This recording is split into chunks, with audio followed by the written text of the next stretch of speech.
Baby, let's go see a circus. I could use some cheering up. A circus sounds fabulous. Well, we're going to go up north, up to the northern states. Wisconsin's where we're headed. Wisconsin. We're going to take you to Circus City today. That sounds fun. Yes, let's go see all about Ringling Brothers Circus up in Baraboo, Wisconsin. Put your seatbelts on. Because here we go. This is RV Destinations Podcast.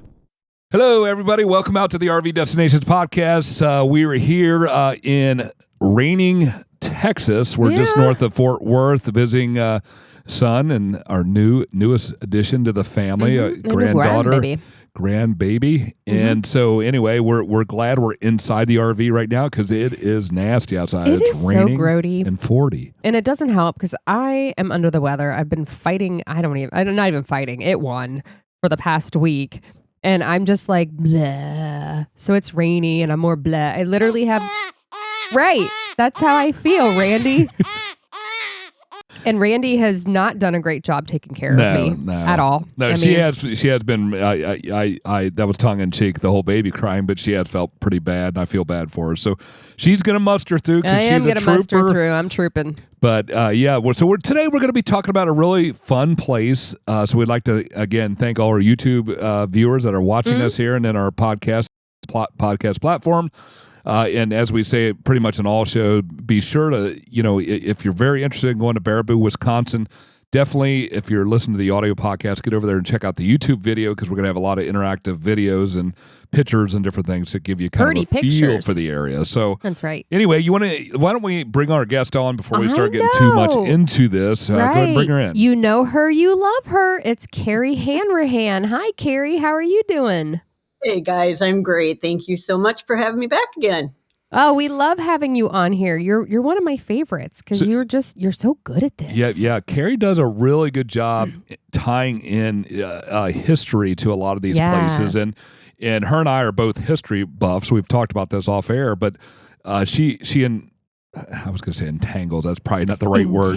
But she entails all the history of these places, and it's just fascinating to me. So I know there's other people out there that's listening or watching that love history, and so we're glad to have Carrie on the show, and we're glad to have her as part of the RV Destinations magazine team too. Yes. And we should say, I haven't even given Carrie a chance to breathe yet, but we should say that Carrie wrote an amazing article on Baraboo, Wisconsin. Yeah. We just ran it in our, that was our winter issue, right? That's the one with the buffalo on the front. Yep. Buffalo, Wyoming, and it's an amazing article. So in addition to what we're going to talk about today on the podcast, you can go to the magazine, the winter issue, and read even more detail about Baraboo. But anyway, so you were just there not too long ago. Is that correct? I mean, within the past year? Yeah, I was there this past summer. It's near and dear to my heart. I grew up in Wisconsin, not far from Baraboo. So, for me to go back, all these years later as an adult and get a chance to actually just kind of relive my childhood was a blast. Cool. Yeah, it's a fun spot to go. Your main thing, this time of year probably is not the fun spot to go. A lot of snow if it's snowing there. But yeah, summer, spring, is a beautiful time to visit. So Now, something that ironically we recently learned as the article in the winter issue came out is there's a connection with Ringling Brothers also to Sarasota, Florida. They had a home in Sarasota, Florida, because we kept seeing on the freeway signs that says Ringling Brother Museum. We didn't get a chance to go. We wanted to, but we just our days just sped by and we never got a chance to How get there. did 2 months just like poof gone? Right. But we were talking to an appliance repair person, and he said that the Ringling Brothers had a big presence in the area and that had like their winter home there. Yeah, their winter home down here. Winter home. Mm-hmm. Right. Yeah, that was their second winter home because Baraboo was the first. Oh wow. Okay. They moved from Baraboo to Sarasota. Gotcha. Very cool. Okay, very, very interesting. Okay. Yeah. Well, today, again, we're talking about the circus capital of the world. I'll go ahead and start off with some fun facts. And some of these touch on a little bit of what Carrie is going to... We've deleted out several things that I know she's going to talk about. I made sure Randy wasn't going to come in and poop on anybody's circus parade. Yeah, but some of these are going to... when you're talking about fun facts, are going to just there's some of it that's going to come into the show as well. But so Baraboo earned the name Circus City as it was home to the Ringling Brothers Circus from 1884 to 1917. Today, the city hosts the Circus World Museum, which boasts the largest library of circus information in the United States. We all pretty much know that. So the next one is Man Mound. It's a unique effigy. Just east of Baraboo lies the Man Mound, the only surviving anthropomorphic effigy mound in North America. I was wondering if it was the last of its kind, whatever that kind was. The anthropomorphic. Well, I always try to skip out anthropomorphic is what I want to say, but there's a po in the middle, so you got anthropomorphic. Anthropomorphic. If you just say it fast, you could just skip right over that P. Anthropomorphic. But anyway, it was constructed during the late woodland period. This prehistoric earthwork depicts a human-like figure with horns or a headdress. Oh, really? So it's like an earthworky thingy. It's not like it's a man-made thing. Honey, it's an anthropomorphic. Well, effigy. That explains everything, Randy. Thank you. It's very clear now. Oh my very, very clear. Oh my gosh, you don't know anything, do you? Lordy May. Good thing I'm the brains of the operation. Oh, you are something. You just have all the looks. Well, not today. All right, so Van Heist Rock. It's a geological landmarker. So somewhere near somewhere near Baraboo stands the Van Heist Rock, a significant geological site composed of Baraboo quartz, named after the geologist Charles Van Heist. The rock has been pivotal in the study of structural geology and is designated a natural historic landmark. All right, so I'm going to do something different here. I'm skipping over a few of these so I can save some time for something different. Caly said that my fun facts have been boring lately. They have been very boring. So I'm going to do something a little different. You need to zhuzh them up. So located near Baraboo, the Badger Army ammunition plant was the largest munitions factory in the world during World War II. Although no longer in use, it remains a significant part of the area's history. We're gonna touch on the Natural Bridge State Park, right? Aren't we a little bit in that? No. Okay. Yes. No. Yes. Okay. So southwest of Baraboo lies Natural Bridge State Park, featuring Wisconsin's largest natural arch. Beneath the arch is the this is gonna be good. Radadaz Rock Shelter, a prehistoric site once used by the Paleo Indians, making it the oldest documented site of human occupation in the upper Midwest. Interesting. All right. We also have some natural formations called the Devil's Doorway, and then also there's an ancient rock called Baraboo Quartzite. That's actually the name, dating back to approximately 1.6 billion years ago. These formations offer a glimpse into the deep geological history of the region. So now that we want to do something different. Oh, dun, dun, dun. That's like creepy music you got there, sir. With a baby? Really? With a baby? So we're going to get to the creepy side, the haunted side of Baraboo now. Okay. Wow, it just goes on and on, doesn't it? It does. I uploaded some new music to my little machine. Oh, you do not need any more machines, because I sir. love the haunted. So there is a haunted history to Baraboo. It's kind of fun when you look this stuff up. Some of them don't have any, but there's actually 6 different haunted places in Baraboo. Okay.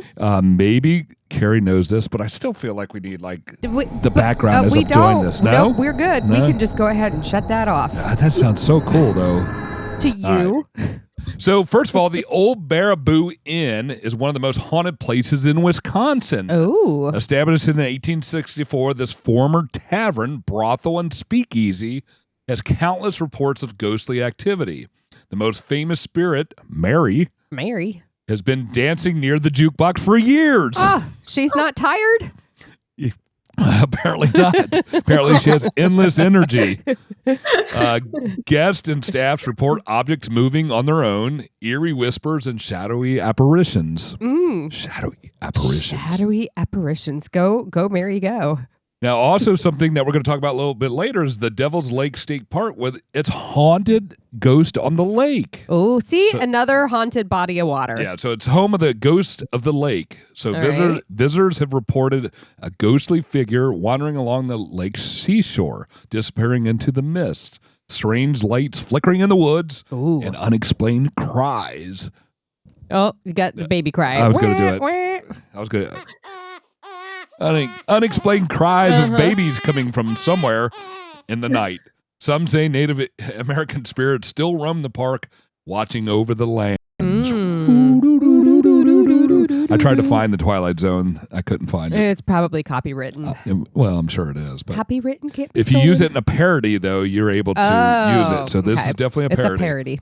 All right. So the next one is Highway 12's Phantom Hitchhiker. Oh, yeah. One of these where you get the handprints on the car or something. Yep.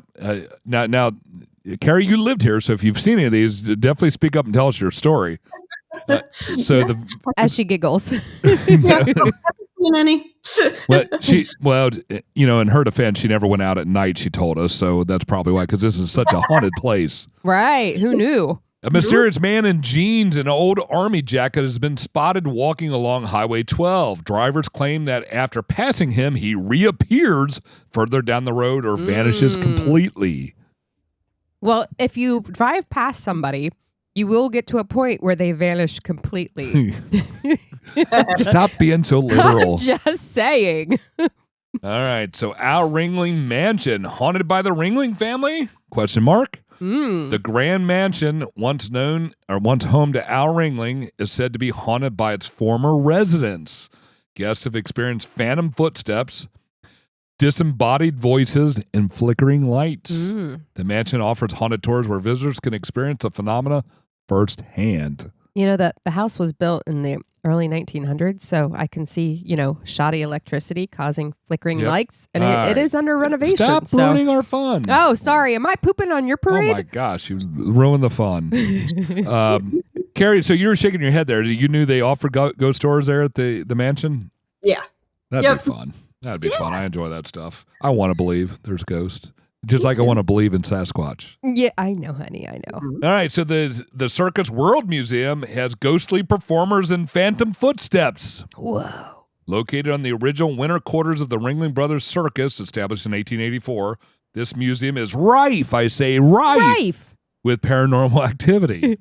Staff and visitors have reported disembodied voices, eerie laughter, and shadowy figures roaming the old circus wagons and buildings.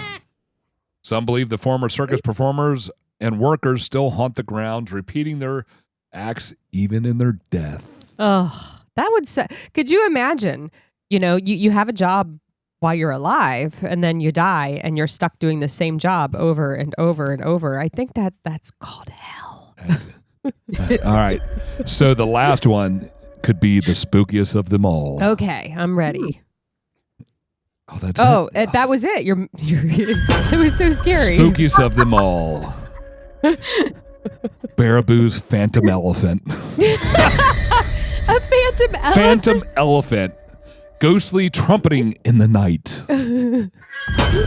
Oh, that's good. I like that. Residents have heard elephants stomping and trumpeting, only to find no living elephant in sight. Oh, some believe these are the spirits of circus elephants that once performed in Baraboo. Baraboo is filled with rich history and eerie legends, making it a hotspot for ghost hunters and paranormal enthusiasts. So I now rest my case. Okay. I am not boring facts anymore. These are fun. Thank you. I mean, how many places could say they have a ghost elephant? As far as I know, 0. Exactly. Well, now 1. Baraboo. Exactly. Baraboo. Now I'll let you take over the boring section of what to do in Baraboo. Well, I'm just grateful you finally stepped it up. Your little fun facts weren't fun until now. So good job, baby. Good job. And then how about my sound effects? Yes. Those are something else. All right. Well, let's jump in. What do we got here? Oh, we're going to let Carrie take over because she's the good one on the podcast right now. And number 10, we're going to pick up a cow pie, but not the cow pie that we're thinking of in the middle of like a field. This is actually a cow pie that is good and you can eat, I hope. Carrie, please explain. Say, yes, I'll explain. Yeah, no, the Baraboo area has some incredible things. Like I said, growing up there, of course, I think it's the most magical place in the world just because it is. Mm-hmm. But there's so much around Baraboo, I mean, besides just in town. And yeah, number 10 is a fun spot to stop. The Baraboo Candy Company makes world-renowned cow pies. And if you aren't a farmer and understand what a actual cow pie is, well, then we have a little problem. But the candy company makes these, they're, I don't know, probably about that big. And they are, the cow pie is like a pecan caramel, chocolate covered, delicious treat to have. But in addition to that, they make what they call udder fingers, moo chews, Green Bay puddles, all different kinds of wonderful candies that they ship actually worldwide.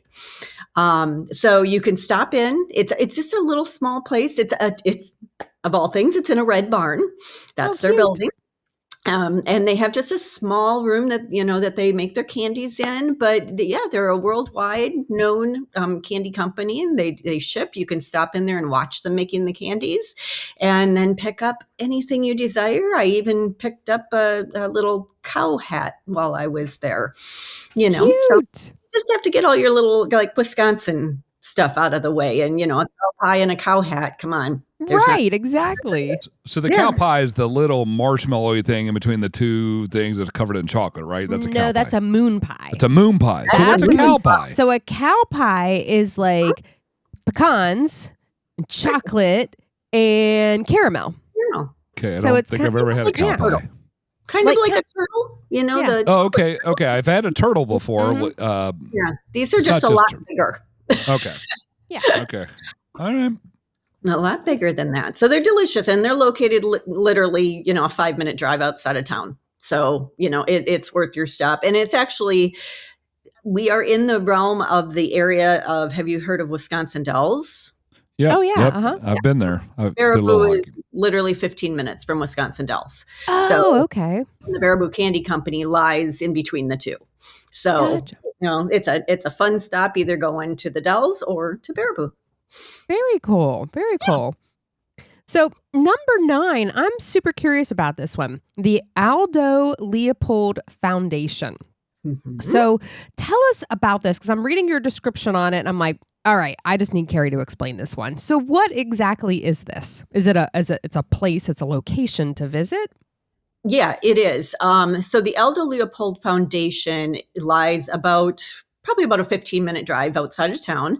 And it is where Aldo Leopold's family purchased land that had been essentially kind of destroyed. It provided no value, the land itself, for farming or anything anymore, because everything had been stripped of it. Okay. And so the family had purchased this property, and they essentially came up with a plan of how can we make this land worth something again, make it good, and make it, so that it comes back to life, essentially. Mm-hmm. And so, on weekends in the summer I can't remember where they lived right now. Can't remember Chicago, but they would come every weekend and they would stay what they called the shack.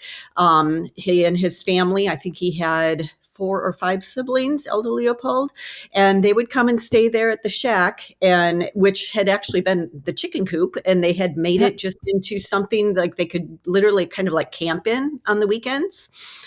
And they would come and they would plant, trees and grasses and just everything to try to bring this property back to life. And so the area now the shack is actually still there. It's on the property, so you can, go and see where they did their family work. But then there's a center there that really describes Aldo Leopold's life. And if you don't know anything about Aldo Leopold, if you're in Wisconsin, you learn about him from the time you're in grade school. Oh, okay.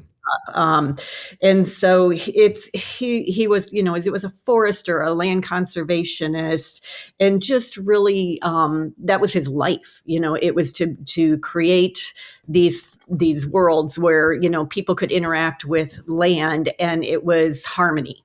We wouldn't destroy the land, and the land was able to give back to us. So it's an area that's, it's really cool. People who are into land conservation and just learning about all the different ways that you can interact with the land, this is the place for them to go. He's very famous for writing the Sauk County Almanac, which if you haven't heard of, it's an older book, but it's really all these essays that he wrote and pictures and drawings of wildlife and everything. He is a very well-known person in Wisconsin.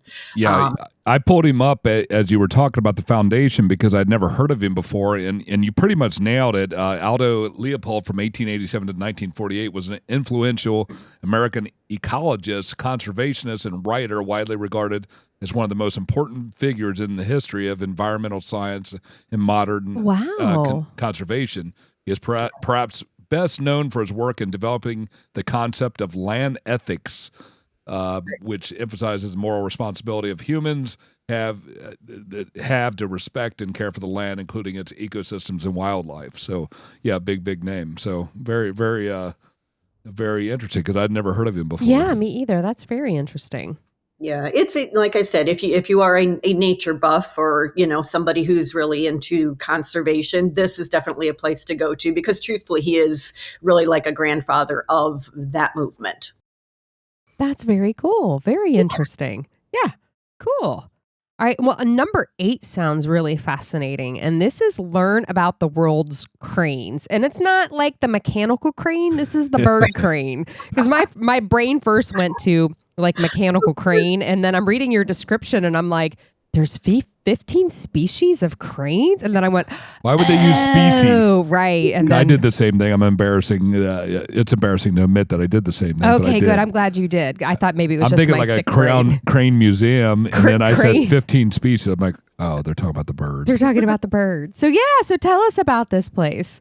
That's actually really funny because now that you say that totally makes sense. But it didn't dawn on me when I was writing it. Not at all. No. The International Crane Foundation, again, is only about a 10-minute drive outside of Baraboo. So it's actually kind of like a great connection to the Aldo Leopold Foundation area. Then you move on to the International Crane Foundation. And what's really neat with this spot too is it is really the only place that you can see all 15 species of cranes.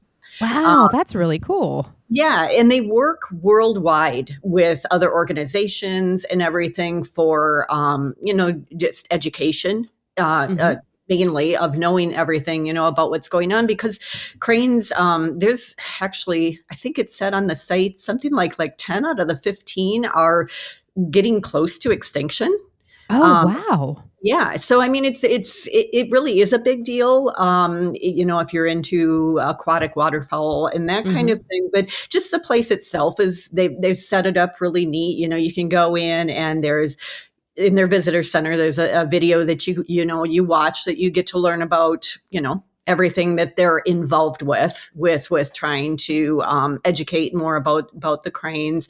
There's some of them indoors that you can see. There's exhibits to see there. But then once you go outside, they have this area that's kind of set up kind of like a big loop that you can walk, but it takes you to an area that has kind of a central area that you get to see 6 different species in their natural habitat, kind of in the center. And then off they have like an African crane area. So you get to see those species there. And so it's a real dive into the education of everything about the cranes in that area, what they're doing to take care of them. But then even on the grounds, then there's some hiking trails there. They have a Zen garden. They have prayer wheels that you can go and do some meditation. So it's kind of like an all around what I would think of as kind of a global approach to trying to get people more involved in taking care of these animals so that they hopefully can survive and not go into extinction.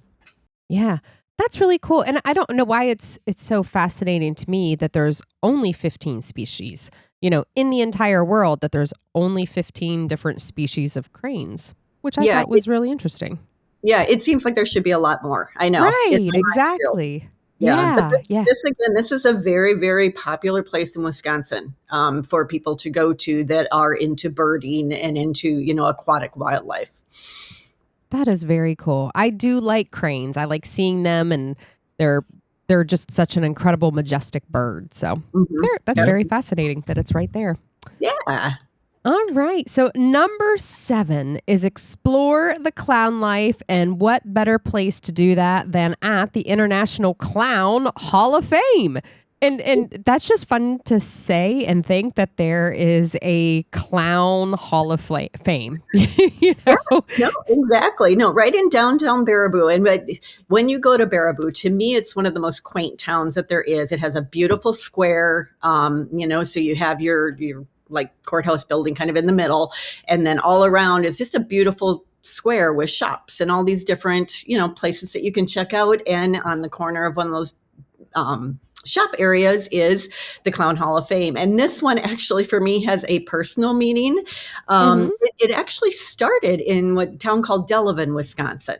And it began there because they also had kind of a link to, the circus history, clown life. And at that time, they actually had, I think it ran until, it did, 1997. I had to write the date down. They had actually what was called Clown College, where you could go and take a class to learn to be a clown. So my parents did that. No way. So they lived in Delavan, and it was a really cool thing that they, were like, hey, this could be fun. Let's just do that. So they went and they did the Clown Hall of Fame and the clown course, and it was kind of cool. So they did that there. But then over time, the International Clown Hall of Fame has moved. They started in Delavan. They actually went to Milwaukee, Wisconsin for a time period while they were looking for a permanent home. And then eventually it logically made sense for them to end and be in Baraboo, where Circus World and everything else is. So it is not a large museum. It's actually quite small. But what's cool about it is it's also a research center. So, if there's any clowning history or anybody would want to know. Clowning history. They have it, clowning history. They introduce a class every year that they induct into their Clown Hall of Fame.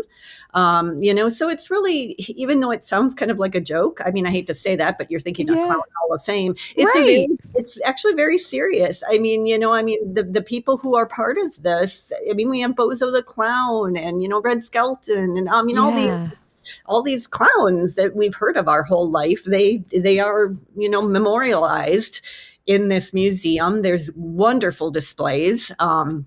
That have everything from costumes to the makeup they use to art, that's been done and painted of them. So it's a fun spot, and the highlight for me of that little trip that I did into there was talking to the gentleman. There's usually just like one volunteer that's in this museum, that will either walk you through it if you want, or just answer questions when you're done. And like I said, and we did it in the magazine there, I asked him when he decided to become a clown, and he looked at me and he said, "You don't decide to become a clown. You're born a clown." Yep. Really? I've heard that before. Yeah. And it was so personal. I mean, the look, I mean, he was a clown. I mean, he's like, you're born a clown. You don't become a clown. Emmett Caly is the one first said to have said that. So he says, you don't become a clown, you're born a clown. So I have never heard that. Yeah, I don't know where I heard that, but I heard that somewhere. But I do have, why did the clown go to the doctor? Why? Because he was feeling a little bozo.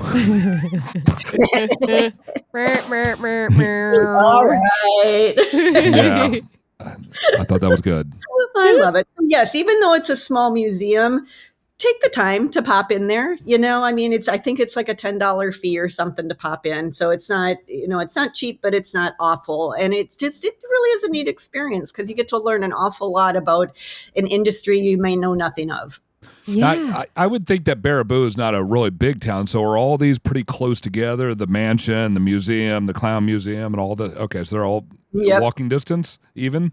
Pretty much. I would say yes, you could, but for our main one that we do, like Circus World Museum, you're gonna drive to it, but it's still really close. Gotcha. Okay. So, but yes, off the square, there are a number of things that you can go to and just walk to. Okay, perfect. Fascinating. Incredibly cool. Well, and there's so much to do in this town because the next thing, which is not anything to do with clowns or the circus, is the New Life Lavender and Cherry Farm. So this sounds really cool. So this has to be relatively close to Baraboo. So is it a place that you can walk to, or would you hop in your car and drive to? Yeah, this one you're going to hop in your car and drive to. But again, it's, I don't know, maybe 15, 20 minutes. It's, Okay, not bad. Nothing's real far. And this place is beautiful. It says it's New Life Lavender and Cherry Farm. I did ask about the cherry farm part when I was there. And unfortunately, they had lost all their cherry trees to a winter. But like you said, it's the name of the farm. So they've just kept that part of it. But oh my gosh, the lavender they have, it's a 40-acre farm. Oh, wow. So they have these huge areas of different varieties of lavender that were just so beautiful in the summertime. And we got there shortly after like their peak. So we were just kind of on the downside just a little bit, but I wouldn't have known that. It was absolutely gorgeous. And then they have an enormous wildflower area that we can go through. But what was really kind of neat with it is you can actually do their tour, which includes a wagon ride.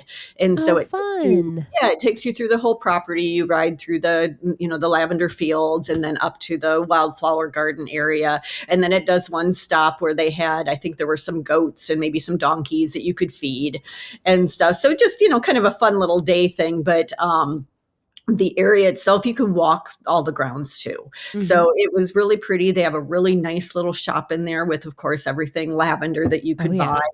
And of course, I had to try the lavender ice cream, which was delightful, actually. I wasn't sure what to expect on that one, but it was really good.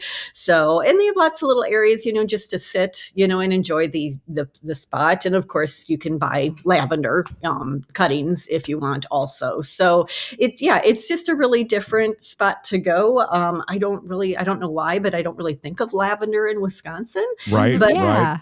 Yeah, I'm not sure why, but no, it's a beautiful farm to go to, and especially if you hit it at the right time of year, it's absolutely stunning. What's interesting is I was looking up lavender here, and there's a lot of different health benefits. Caly, you'd like this. Caly's all into natural remedies and stuff. Yes, I am. But there's a lot of stuff here. It promotes relaxation, reduces stress, improves sleep quality, relieves pain and inflammation, supports skin health, boosts mood and alleviates depression symptoms, improves digestion, repels insects, which is interesting, supports respiratory health, promotes hair growth for us men, improves cognitive function. It's crazy. Never heard of any of that. Yeah, and you can cook and bake with lavender. Like I have dried lavender that I have put in some of the dishes that I've made for us. Well, you put it in your coffee too, and I you? do. I put lavender in my coffee. I've recently discovered lavender in coffee, and I don't know why I didn't know this before. It's been around for a while, though. I feel like it's been around for a couple years at least. Yeah, this whole lavender thing, this new fandangled lavender thing. But yeah, I'm a big fan of it. Big fan of lavender, and I love these types of farms too. Randy knows I'm a sucker for a good farm, for a good you-pick place. One day I will get to go to you-pick farm and actually pick something. Yes, one day. One day. We're gonna take you to Kentucky and have you picking beans and corn. That's fine. At least I get to pick something. And maybe you snap them and break them and put them into a little basket. Into a bucket. Yeah, that's right. That's what I did as a kid. All right, so number 5, I'm excited to hear about because who doesn't like a brewery, especially one surrounding by Ringling Mansion. That's right, the Ringling Mansion and Brewery. So this is a big house, and you said this. So they started here in Baraboo, right? So this was their winter home, and then they had a second winter home in Sarasota. So tell us about the one here in Baraboo. Yeah, so the Ringling family is from the area, and Al Ringling, growing up, was really kind of just obsessed with circus life. He and his brothers would go like to whatever traveling one would be nearby. They just had to see everything. So then they kind of started doing their own little thing. They taught themselves how to juggle and just kind of like all the different parts of a circus they self-taught.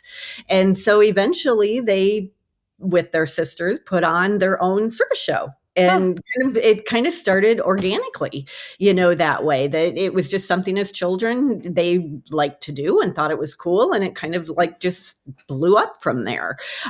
So yeah, they started their own. And then obviously once it got big, they bought Barnum and Bailey.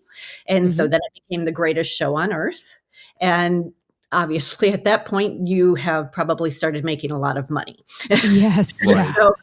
So with this lot of money, the Al Ringling Mansion was built, 20,000 square feet. And I think it was built for, it was 100,000 at that time, which today is what I say, I think like 3 million. Yeah. $3 million. Woo-wee. Yeah, but it is. It's a huge home, absolutely stunning. It's a red stone building, which is absolutely gorgeous. Has a beautiful veranda area out front. The interior it has been restored so beautifully. The deep walnut woods and oaks and just stained glass windows. It is just a stunning home. So you can take a tour of the home. You can also take your paranormal tour at the night if you want a paranormal tour.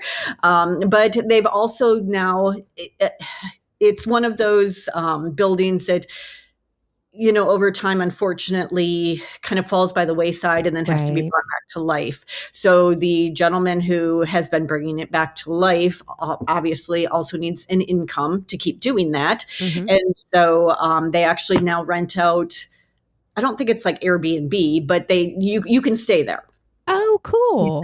So if you want to stay in a room in the house, you can go onto their website and you can book a room. But the brewery portion of this also came into play then. So when you're looking at this huge mansion from the front, you can't see like the back section of it. But if you walk around the back, there was at one time attached to the home a huge ballroom. And so this ballroom now they've actually changed into a brewery. And the reason they've changed it into a brewery is while they were doing construction, they came across a wooden box under some floorboards. And in that box was an original brew recipe for beer. Oh my gosh, how cool. It was the Ringling family brew recipe for beer. So they've taken that recipe and they have recreated it. It's called Ringling Original. So if you go into the brewery next door, like I have lunch, Ringling original beer. And it's really fascinating. The history within the home itself revealed itself so that, they could continue making money to do restorations on this property. So it's so cool. It is. It's really cool. And within that building, then before you go on your tour, they have this, and I have to look because it's a gavioli organ, which is this huge, enormous looking organ, but it's like a kaleidoscope organ. So they turn it on and it plays loud kaleidoscope music and everything, which is just very much that whole atmosphere. In Baraboo, everything feels like it should have kaleidoscope music playing. So it's definitely a spot to stay, to tour. You'll learn more about, the Ringling history there too. But yeah, and they had a great lunch. So and literally it's a block away from the International Clown Hall of Fame.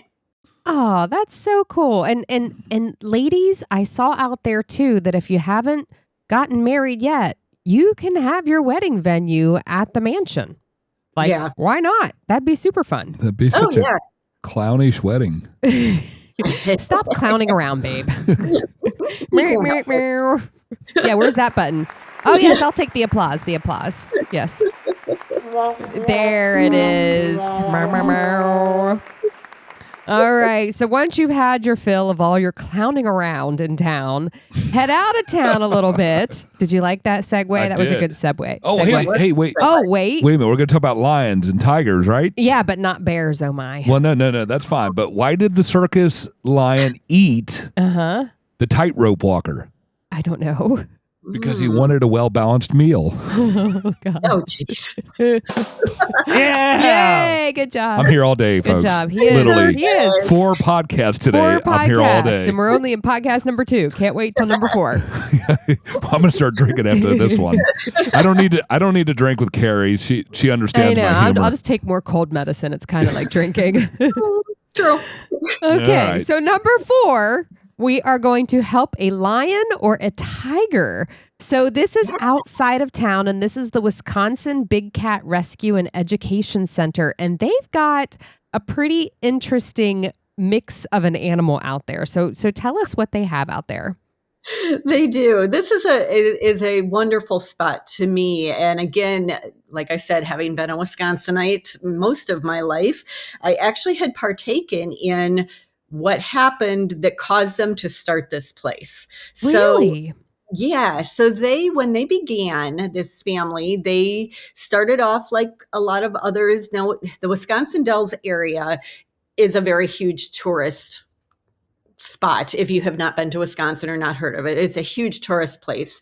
And so during different times of year, there were like, you could go up to one of the water parks up there, and in the hotel or whatever, they would have like some people there. They had like little baby tigers, and you could have your picture taken with these cute little baby tigers, which we did at one point when my kids were little. Wow. And so it was such a weird circle for me to come back to this place then and realize that this family had done that.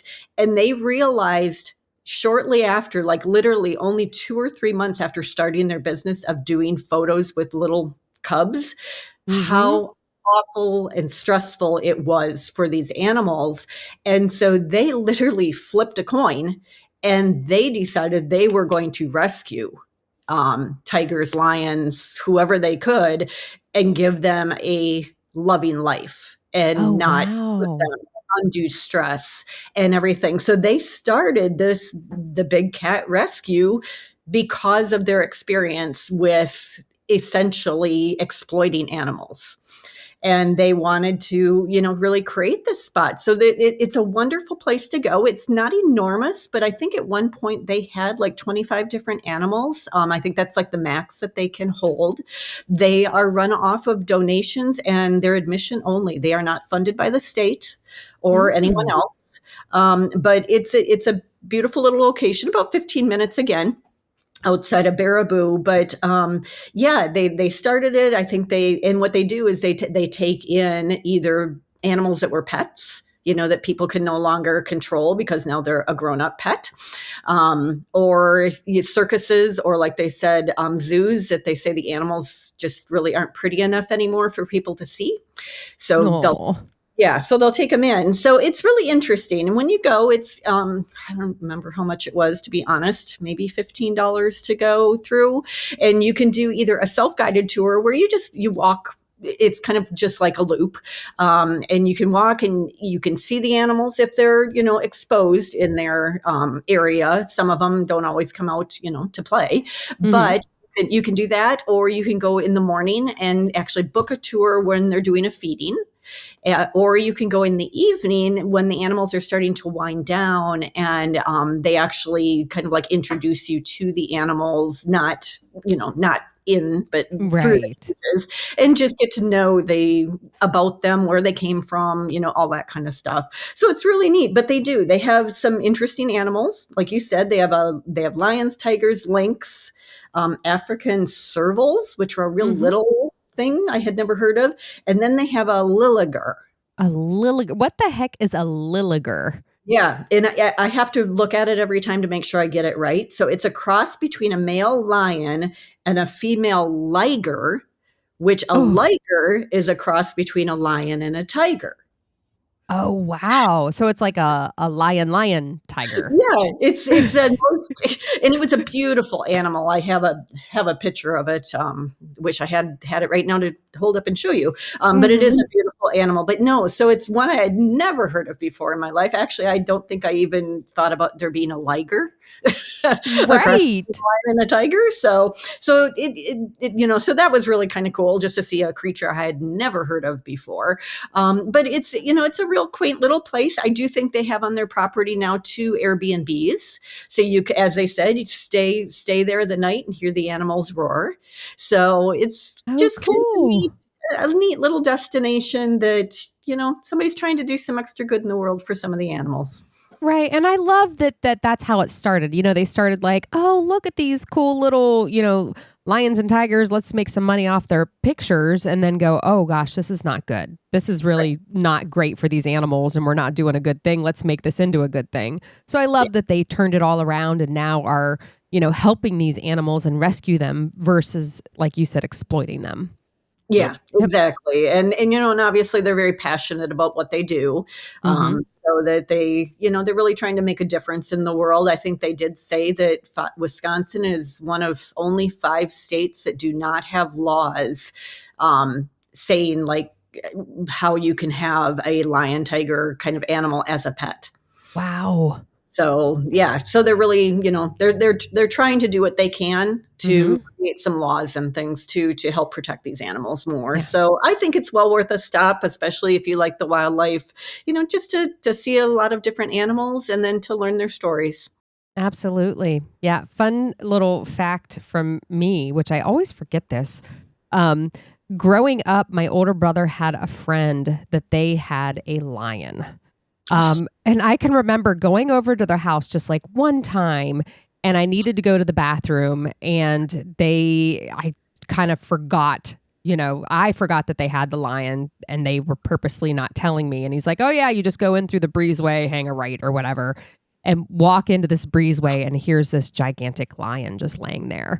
And I'm like, oh, and I just froze. I didn't know what to do, and, my brother and his friend thought it was so funny. Ha, ha, ha, ha, Is that a true story? It is a true story. Yes. She's never lied to me before, so I don't know why I should start now. And I'd forgot about it and then found this friend. Wait, are you sure this wasn't a vivid dream? No, I am positive. Okay, yeah. just because making sure. I found this friend of my older brother's, reconnected like with him through social media years and years ago. And he had brought that up. He's like, oh, remember that one time you came over and I had my lion? And I was like, oh, wow, that was a real story. I mean, besides Mike Tyson, who has a lion. I know. Some oil tycoon guy. This was in Columbus, Ohio. I remember him like being like I'm not saying any names because, who knows? It was just very odd. It was just very odd. All right, moving on to number 3. Yes, which is the Ringling Theatre Tour. And this place is known as America's Prettiest Playhouse. So tell us about America's Prettiest Playhouse. Yeah, America's Prettiest Playhouse literally is a 2-minute walk from that mansion. It's right on the square. And it is been so lovingly restored. It is one of the most beautiful buildings I've ever seen on the inside. The outside's gorgeous too, but the inside has just been so well redone. But it was built by Al Ringling. There had been a theater at one point. I don't know if it was as large as this one that had burned. And Al was definitely one for giving back to Baraboo. Everything they did, they always said, Baraboo was worth everything. And so they built this beautiful playhouse. The style, I think, is like a French Baroque type exterior, which is absolutely gorgeous. But when you go inside, I mean, I really would have thought I was in some stunning theater in New York City. Wow. Gilded, inside with the beautiful velvet seats in burgundy, and just so pretty. And the history, of course, is so interesting. You walk in and you take a tour, obviously, to understand more about the building. But when you walk into kind of, I don't even know what they're called, the gathering area of the theater, you look up just at the ceiling he had painted to look like a sky, and it has 7 cherubs in it, which are all the Ringling children, which is really cool. Kind of cool just to see, that you look up and there's these little cherubs looking down on you, but they were representation of the Ringlings. So that's kind of your entryway. And then when you walk in through those doors, then there's just a beautiful, again, hallway with the gilded lights and everything. And so then, your anticipation's really kind of like, wonder what that inside's like. And then they open the doors And it's like, wow. I really was blown away. I have to admit, it was stunningly beautiful. The screen that's on the stage that comes down, it has the original painting on it, which is really kind of cool. And there's a little bit of history in that one too, when you're on the tour, that when you're on the stage in the back, they show you this little tiny hole that's in that screen that actually has some like black around it. And it was from the person who would be peeking out the screen to see if everybody was seated yet, to be able to start the performances. So that was kind of cool. That's cool. It's really cool. And then they have, I got to see if I wrote down what it was called. The organ that's there. I didn't write down what kind it was called, but the organ is one that I've never heard or seen before in my life. And my tour guide knew how to play it. So she played, I happened to be on my tour that moment. And so she played this organ, but this organ is one I've never seen before. It's an organ that sounds like a band. What? It's so unbelievable. I mean, wow. It's the organ, but then up above, like the curtain area, there's these openings, and you can hear all these instruments, but it's all coming from the organ. Oh my gosh, that's incredible. I'm looking on their website, and it's a Barton organ, the mighty Barton organ.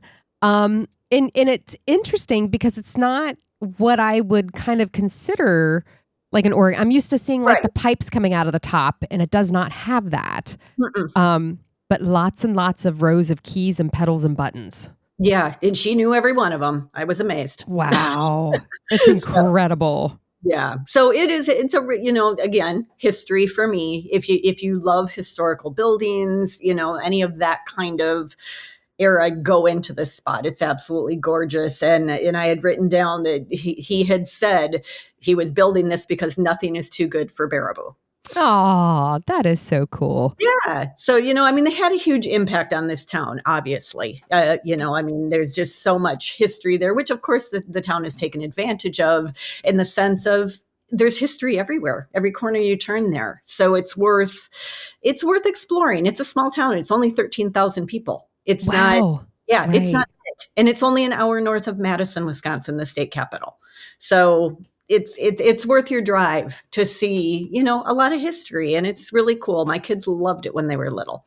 Oh, I bet. Oh, that's incredible.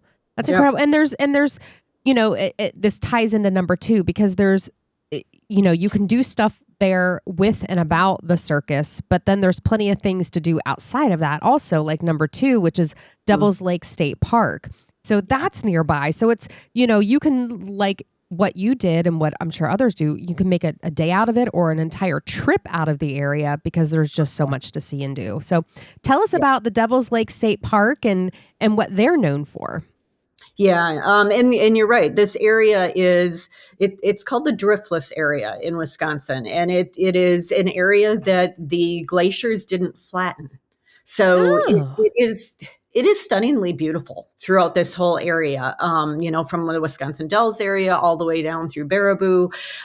There is this beautiful, it's called Baraboo quartzite. It's a purple quartz.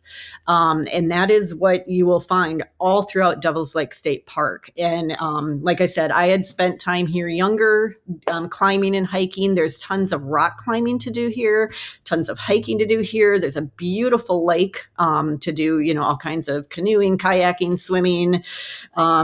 11 miles of the Ice Age scenic trail are there for hiking, and some of the most beautiful granite formations. Like you said, there was Devil's Doorway is one of them, which I can't remember if that was one that's in the magazine or not. Now I'd have to go back and look, but it's a beautiful state park to go to. Very popular. So if you're going in the summertime, be prepared for it to be very busy. Okay. It is very busy in the summer, but again, it's just such a cool place to explore and wander, especially for the hiking, to be in all of that. And then, I stayed in one of their campgrounds when I was there. They have a couple of beautiful spots to RV camp, or then they have one other that's just a regular campground for no RVing, but, wide open, beautiful spaces, easy to get in and out of. It's a whole 10 minutes from Baraboo. Yeah. So, And why not? And it's beautiful. Like I've pulled up pictures of this park and it's absolutely beautiful. And I love the balanced rock because it literally it almost looks fake. It almost looks like it's staged, but it's not. The way this rock is it's just like this rock is perfectly placed on top of this other rock and you're like, no, that can't be right. But it is. It's so cool. Yep. No, it's a great spot to go visit. And, I mean, again, anything from lake to hiking, there's just so much there to do that, you will never get bored. That's awesome. Well, we are already down to number 1. I'm looking at Randy as he's flipping through papers here. Yes, we are ready. Are you ready? I am ready, sir. 250 strands of light. Drum roll, please. And the number 1 thing to do in Baraboo, Wisconsin is... Was that kind of premature on my drum roll? No, you did good. Was that appropriate? No, you did good. All right, we're good. Oh, thank you. Applause. You did great. Okay. The Circus World Museum. Of course. Yes, the number 1 thing to do in Baraboo, Wisconsin is the Circus World Museum. And absolutely. So tell us about this place because I'm sure it's incredible. Yeah, it's so much fun. Now, the one thing I want to preface real quick with a lot of the places we've talked about today is, remember, you're in Wisconsin and they have winter. Oh, yes. A lot of places are open in the spring through fall. So do check your schedule before you're planning, any trips to be sure that what you want to see is going to be open. That way, I was just thinking about that when I was looking back at some of my sites today going, oh yeah, they're temporarily closed. So just keep that in mind. Summertime is, really your best time. But again, it's going to be crowded. It is, summer in Wisconsin. But Circus World Museum is a really cool spot. If you're an adult, it just kind of takes you back to, days of long ago. Yeah. My strange phrase to say there, but at the same time, it gives you that, feeling of nostalgia kind of thing. But it is the property.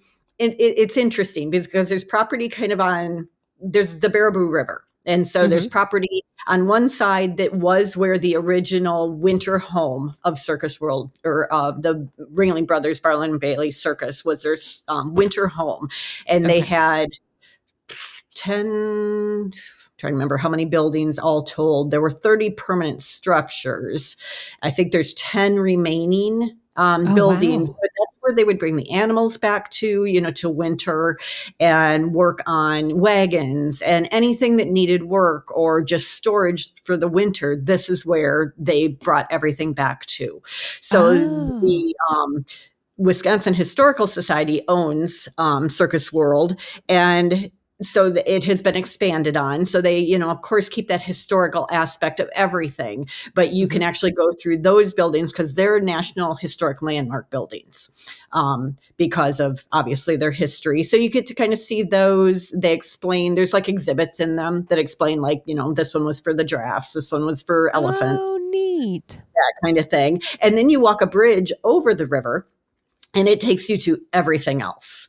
And so, and I should say on the opposite side is also a huge exhibit hall that explains the whole life of the Ringling family, from the beginnings to them not having, the circus anymore as their own. So it's a whole, setup kind of on that side where you learn everything. And then you get to pop to the other side and you get to go to the big top tent and watch the circus. You get to ride an elephant. You can pet the giraffe. You can ride on the great big huge carousel that's going around. Go watch them restoring wagons. They actually have the largest collection in the world of circus wagons. Wow. And they restore them there. And so it's really cool. They have a restoration building, and then they have a building that houses a select number. Obviously, they don't have all of them out at once, but so it's really cool if you can go in and watch them working on the wagons. But yeah, it was the winter home. I think it says 1884 to 1918 for there. And then, like you said, the winter home moved, but everything still for the Circus World part of everything seems to have ended in Baraboo, where the history comes alive. So you really get to see everything there. It's really cool. They do two different circus shows. You go into the big top just like you would have all those years ago. And so it's really cool. They have the ringmaster and they have the aerial acts and they have animal acts, and it's just like being at the regular circus. So it's really kind of fun. They do that, like I said, twice a day. They have like a children's kind of fun one where the kids kind of get to dress up and pretend to be different people in a circus if they want to do that. Out on the grounds, they actually have somebody that they shoot out of a cannon. Oh, So how cool. you get to see how that works. And there's so much there. Again, I would maybe look at tickets ahead of time. It depends on any time of year. Sometimes it's very crowded, sometimes not as much so. So it just kind of depends, on the day as to what it's going to be like. But, in general, I think it's well worth it. It's a step back in history, just gives you a taste of what it was like, to actually be part of, something that happened a long time ago and still is well known. I mean, we still know the Ringling Brothers, Barnum and Bailey. Right. Right. That sounds amazing. Well, let's talk about camping. So cool. Let's talk about camping in there. We're right at the 1 hour mark, so I'm moving it along. So there's 82 campgrounds. 82. Well, that's because within it's the about a Dell. 30, 40. Yeah. That's Right. So I'm going to go down, and some of these are in Wisconsin Dells, which is a little bit, from Baraboo. But the number one on their side is Western Woods Campground. That's in Wisconsin Dells, which is 10.8 miles away. It got 10 stars out of 10. Cedar Hills Campground, which is in Mazomie. Mazomine. Wayne.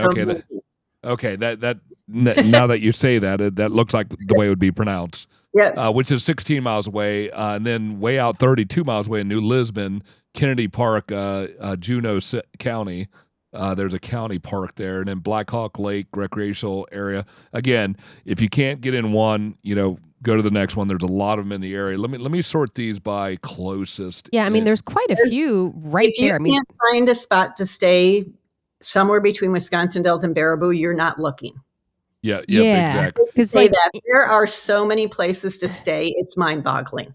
Yeah, so here's some that are actually in Baraboo. Skillet Creek Campground, and it got 8.7 stars.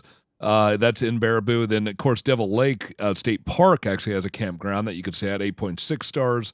There's a Quartzsite Campground, which is in Devil's Lake as well. Got 8 stars. Devil's Lake State Park Ice Age Campground. So it looks like there's several campgrounds so in there. many. Yeah, Baraboo RV Resort.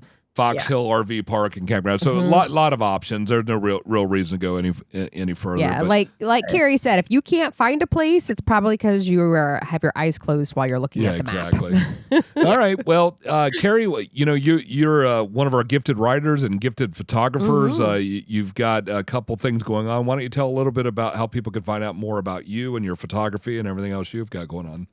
Yeah, no, definitely. I do a lot of travel writing. So, obviously I like to go a lot of different places. I do some of my adventures. If you head to my website, which is carriehanrahanphotography.com, you can see a lot of my fine artwork, but I also have a portfolio there of travel work that I do. So it's been a fun journey getting a chance to write for you guys. And hopefully, I get to inspire people to get out there and do their own thing and find some really cool places to go. Yeah. And Carrie recently went from car camping to van camping. So you've got yourself a Class B. Class B camper van, correct? I do, yeah. As I say, I have a little bit more room. It's still pretty basic, which is kind of nice. I don't tend to overdo, but it gives me a little more space to, at least at night, I can sit at a little table and write. Right, exactly. Yeah. Well, I know your husband's still working, and you do a lot of trips on your own as a single lady, correct? Some of them he joined you, but a lot of them you do on your own, correct? Yeah, I do. A large majority, at least camping wise, they're pretty much on my own right now. We're hoping for, once he retires to move into maybe a Class C camper. But right now, I just did a 2-week trip from here down to through Georgia, Tallahassee and back, which was awesome. And yeah, I love traveling on my own. It's one of those things that's a blast because you can, for me, I can stop anywhere I want, take as long as I want. Right. I get to find I hope all those hidden gems that are out there that, hopefully I can bring to everybody. And, at the same time, I get to enjoy my trip just as much as I get to share it. Yep, right, yep. exactly. And that's one thing I loved about Baraboo. I actually asked her, she was writing it for the magazine first. So I said, hey, this sounds really cool. Can you do a top 10 so we can feature it on the podcast? Because a lot of RVers are looking for those hidden gems, and that's what we're all about. We're about finding those places that are worthwhile. Everybody can find what to do in Zion National Park or Grand Canyon or, these mega places, Bar Harbor and stuff like that, although we just did a great podcast on Bar Harbor. But, these hidden gems, we want to bring these to you, and we're going to keep bringing these to you to inspire you to get out there and get out of the normal.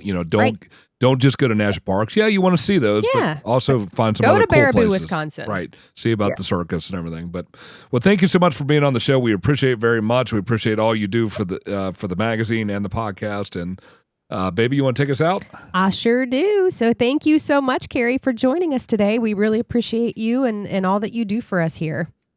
No problem. I'm glad to be back again. Hope to see you soon. Oh, absolutely. Yes, absolutely.